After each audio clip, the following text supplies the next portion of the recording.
Parlez-vous ce franc. Salut à tous, c'est Grand Corps Malade pour Parlez-vous c'est franc.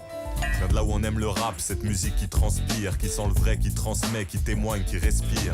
Je viens de là où il y a du gros son et pas mal de rimes. Un enfant super normal, une famille voilà, super équilibrée, famille bien présente. Et puis voilà, des bons potos. Moi j'ai grandi à Saint-Denis, mes parents, ils écoutaient beaucoup de chansons françaises. Vraiment la grande classe, Brassens, Barbara, Brel, Renaud, j'ai écouté beaucoup Renaud. Du coup voilà, j'ai toujours eu beaucoup de mots en français dans les oreilles. Et voilà, ce goût des mots, il m'est venu clairement par la musique. Je viens de là où dès 12 ans, la tentation te fait des appels, du business illicite et des magouilles à l'appel. Alors Grand Corps Malade, ça vient de la première fois où j'ai fait du slam dans un bar. Donc les scènes slam, c'est le principe des scènes ouvertes, des open mic, tout le monde peut prendre la parole. Et moi, j'avais assisté à une soirée slam et j'avais vu que tous les slammeurs, ils avaient tous des noms plus chelous les uns que les autres.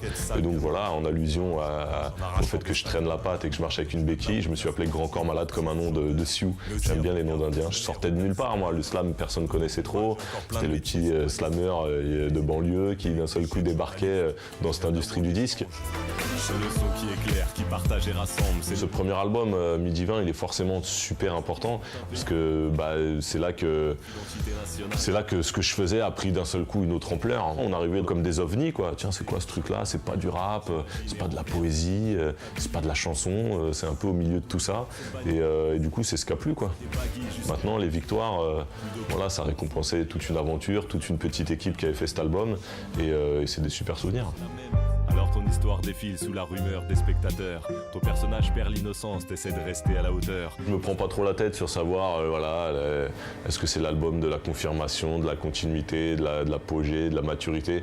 Voilà, je m'en fous, j'essaye à ma manière qu'il y ait une continuité, bien sûr, je continue à faire ce que je sais faire moi.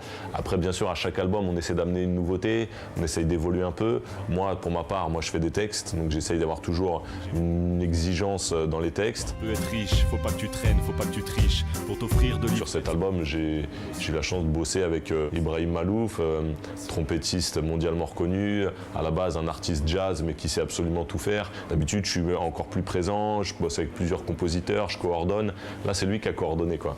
Et j'ai laissé faire, je lui ai laissé une belle liberté sur les musiques, et je suis très très fier du résultat.